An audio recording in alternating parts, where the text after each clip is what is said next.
This you can buy for between 1,200 and 1,400 and 1,500. 3 or so months ago or 2 months ago, you'd buy it for between 800 and 1,000. Huyo ni baba yao. Hapa pesa ni mengi kwa kuku.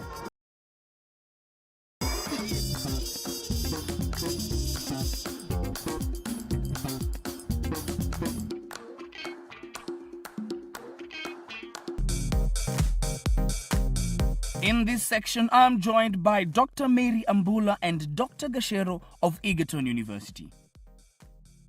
Hello, Daktari. Hello, how are you? Karibuni. Mmefika. So this is our farmer for today. His name is Daniel Muirore. Yes. This is Dr. Mary Ambula from Egerton University, and her colleague is Dr. Gashero. Why do you do production? Let me see around. Okay, thank you. Okay, so thank you. Muirore, how many chicken do you have in this you call it the brooding stock? Yes. How many chicken do you have? This is my brooding stock number 2. Okay. Inside this room, I have 388 hens and 67 cocks. That makes it 455 chicken in this room. Yes. Yeah. So that approximately makes it a ratio of 1 cock to 6 or so they are hens. very young. Yeah. They just started laying recently. Okay. I have kept them at the ratio of 1:6. Okay. Yes. What is, Dr. Ambula, the importance of the ratio of cock to hen? The importance is that, first of all, we recommend 7 or 8 hens to 1 cock. And that gives enough chance to all the hens to be mated. If you have a ratio, for example, of 1 to 20, the likelihood of some of the hens going without being mated is very high.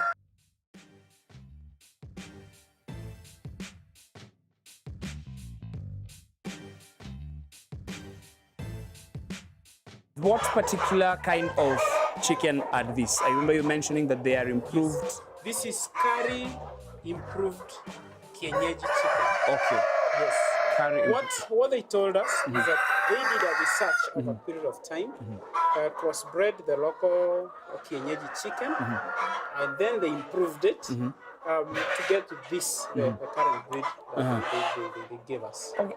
Doctor, what is this improvement that was done? What KARI did, now it's called KARI, and this was done at Naivasha. I'm sure you got them from Naivasha. Yes.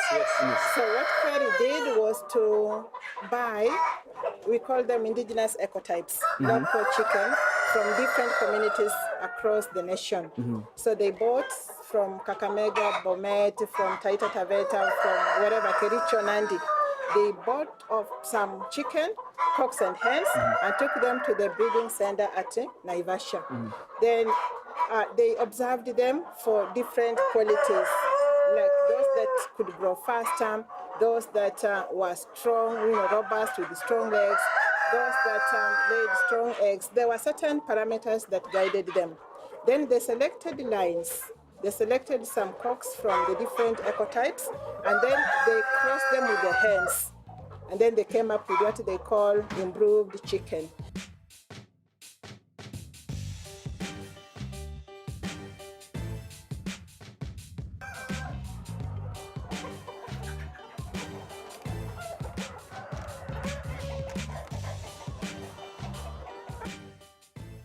Tell us, Daktari, about the structure and choice of, the architectural design of hii nyumba ya kuku.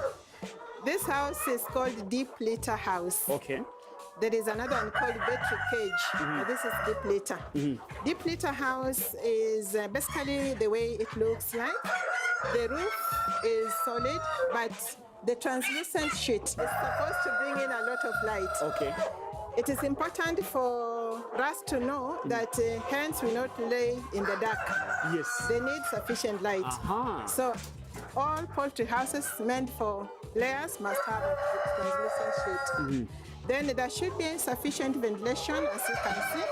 It's because it gets very dusty. You can feel the dust a little. Yes, yes. It gets very dusty, and when they dung, the dung emits a lot of ammonia. So you need enough ventilation. Yeah. So this one is good.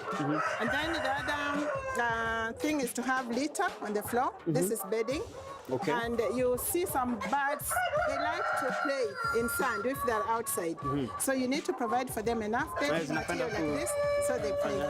It is called sand bedding. Okay. It satisfies an instinct and a longing in them to be able to play. Okay.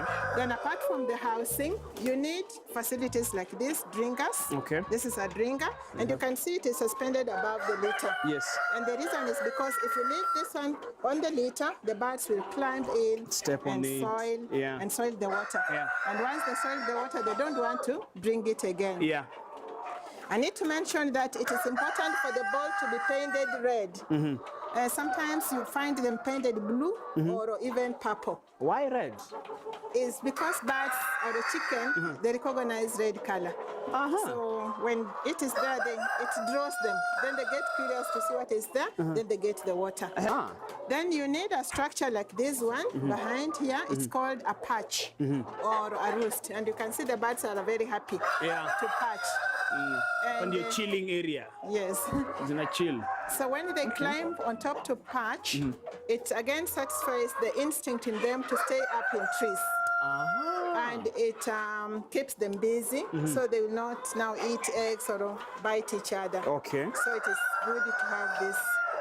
And then we have the laying nest along the wall. Yeah. And the construction is right. If you are to construct them with a flat roof, then they would patch on top and soil. Yes, so that is important for them. That's quite cute. I actually had never thought of it that way.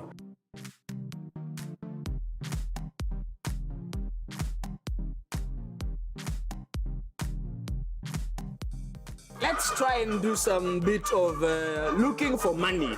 Now, at this stage, even before you even go to the chicks. If I walked into your farm at this point, and I wanted you to sell me some hens or sell me some cocks, would you be willing to do that?